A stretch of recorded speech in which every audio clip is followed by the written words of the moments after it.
Video games daw ang pampatanggal stress ng karamihan sa mga Pinoy Gen Z, ayon sa isang pag-aaral. Wala naman daw masama rito, sabi ng isang eksperto, basta hindi sosobra. May report si Von Aquino. Pagkatapos ng mahabang trabaho, paglalaro ng video games daw ang libangan ng 26 years old na si Kenneth. Bukod sa pampalipas sa oras, yun, patanggal siya ng stress. Kasi halimbawa, gusto mo ng breather sa work, after work, gusto mong huwag muna isipin lahat. Pwedeng maglaro ka muna doon. Dati raw inaabot siya hanggang madaling araw sa paglalaro. Inoorasan ko lang din talaga yan nagsiset ako ng alarm.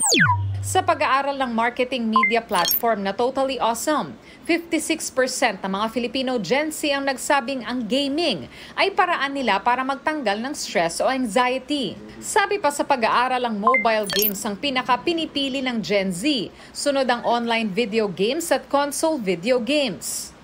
Ayon sa isang psychiatrist, may magandang naidudulot naman ang video games. Pantanggal ng stress, agree ako doon kasi it is a form of coping. Halimbawa, kung very long days lang sa school or sa work, it's something na parang hindi sila masyadong mag-iisip. Yung games na nakakatawa, na nakakapagpasaya sa kanila, that it can boost yung kanilang happy hormones.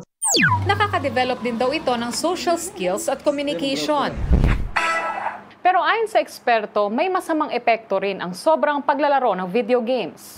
Labis in the sense na ito na siya yung laging iniisip to the point na nauubos na ang kanyang oras sa paglalaro at hindi na niya nagagampanan yung ibang mga tungkulin niya.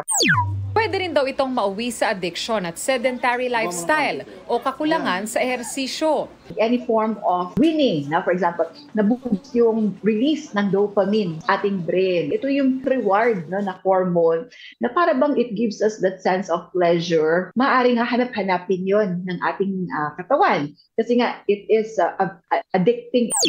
Payo ng eksperto, matutong kontrolin ang sarili at balansehin ang paglalaro ng video games. Von Aquino nagbabalita para sa GMA Integrated News.